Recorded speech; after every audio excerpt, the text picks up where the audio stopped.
Infrastructure ideally should just be better, faster, cheaper, and out of sight and out of mind more than anything else. Yeah. Yes.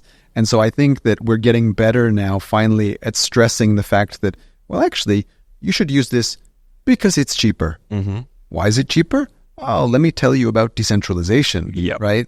But fundamentally, it's just cheaper, and we can maintain, your service much cheaper and more securely because we have this technical innovation over here.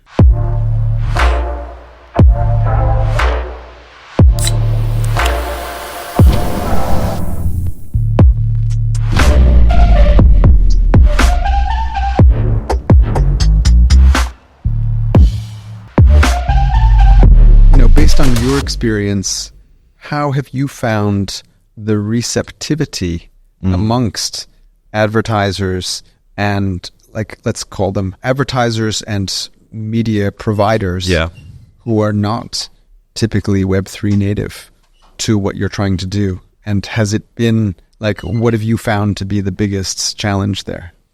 So I would say very broadly, it's kind of like two reactions. It's like lock in or allergic, basically. I think that was partly to do with the way that we were talking about it. So we were talking about the features of cheaper, transparent, energy efficient. And people are like, well, I don't really know what that means to me. I can't put that into a plan. I don't understand what that means for me if I'm selling ads. And for us, it was just about shaping a product for the buyers. So using the features of the exchange. So one thing that happens quite a lot is that people will buy a sponsorship of a website. Now, typically you have to do that directly with a publisher. It's quite expensive. It can be double-digit CPMs. But a lot of the ad units that you'd be serving in are largely commoditized. So it can be like MPUs that sit in the middle, or it can be the ones that kind of come around the outside, or add a full-page interstitial. So because our fees are so low, we submit really high bids into the auctions that people host, which allowed us to win all of those ad units. Then that was then 100% share of screen or 100% share of voice. So if then all of a sudden you're a portfolio brand and you are just LVMH, you might have a luxury audience that you're looking to target, and Rimowa might be bidding against Louis Vuitton. You might be bidding against other LVMH brands and just kind of artificially increasing the cost of the media they're looking to purchase. But now they just win all the auctions on the page. So there's no way, without there having to be deduplication and a ton of extra information being sent in the bid. It's like, hey, we just win all the ads now, and it's cheaper than us going directly. And some publishers don't even want to run those high impact pages. It's just like a nice way for them to, we're the only brand on page, or we can tell a nice message like, here's our brand, here's what it does, buy it here, as you kind of go through that content journey on page. So I think framing it in a way for them to understand what it was they were buying was a big, big difference for us. And I think then just factors outside of our control really were, there's been a big push, maybe it started 5 years ago, but has really been gathering momentum in the last 2 or 3 years since 2 landmark studies. So ANA is a body in America that looked at the supply path between a buyer and a seller of an ad, and then ISBA did it in the UK, and generally just saw that 43%, well, firstly, they were only able to match 5% of all the impressions from buyer to seller. So already the data set is quite small, and this was basically done manually. So it's like, not that one, not that one, not that one, that one looks right. And kind of that was what made it into the audit. And of those impressions they were able to match, 43% was lost. And that 43% has resonated with brands who are like, it's expensive for us to produce our goods. It's tough for us to acquire customers because they're not spending any money anymore. And now I'm reading that 43% of our marketing budget is being wasted on this channel. And that was a key part in what helped us really win the Coca-Cola business, to be honest with you, was that they wanted to understand how their money's being spent. They firstly wanted to consolidate the partners down. And then there's this notion of supply path optimization. And in my opinion, if your source to buy media is on-chain and immutable, that's just an optimized supply path. You don't really need to do much else than that because you have data that you can verify. You don't need to trust it. And you can see exactly who took the fees, why they were taken, for what, and where those ads were shown with 100% certainty if that's what took place. So those 2 main factors have been, okay, I'm getting pushed to prove more value in this channel because we still believe that it works. So we want to look at alternative solutions. And then creating something that's easy for them to purchase has been quite key. And then the last point was that we built our own layer 2 so we could have our own custom consensus mechanism, which was using OpenRTB, which is the way in which ads are bought online, just like expected strings of data that could be read by the Web 2 endpoints either side of that. So we could just say you don't need to change much with what you're doing, infrastructure that's better. And even after all of that effort, some people are just like, I got scammed on Solana once, I don't want to do this anymore, you can come back to me later. Or they're just like, we just spend money on print and that works really well for us. You know, like some brands do that really effectively. Some brands still haven't like taken the jump into digital advertising across the board. So when you start talking about blockchain, they're like, hey, whoa, no, I like magazines, I like TV, I like radio. Yeah. And that's what I do. So some of them just aren't there yet.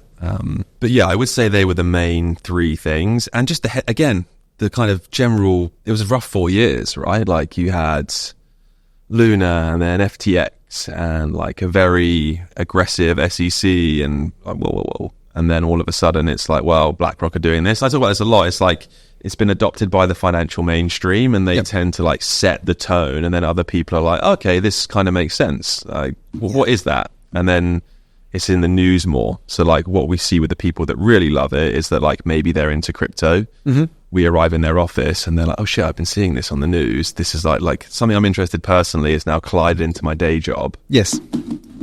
I'm going to lead into that a bit more.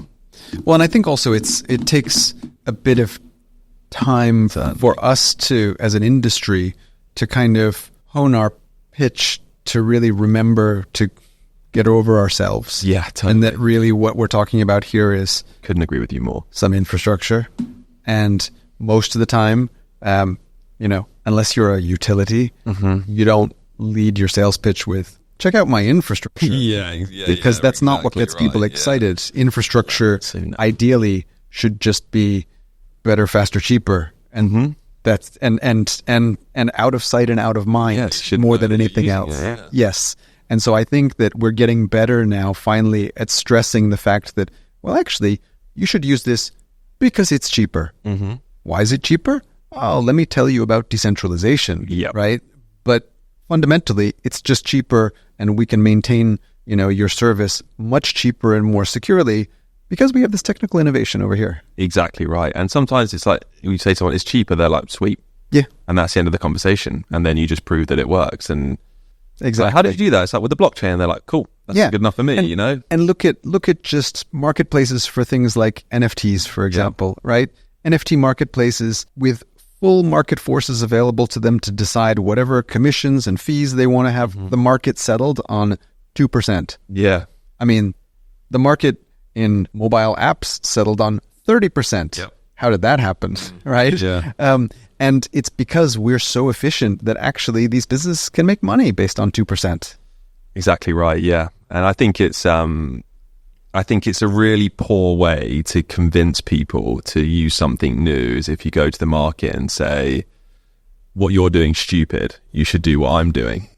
And they're like, no, it isn't, you're stupid. And then it's like, well, where do you go from there? And I think that, well, you're doing it wrong. It's like, well, I'm not doing it wrong because like, look at all this evidence of me doing it right. Like, you guys are like this, we're like, then it's just not the way to do it. You have to say it in a way they understand and then solve the problem. Yes. And that, I think, is what people should lead more with. It's just like, here's how we solve your problems.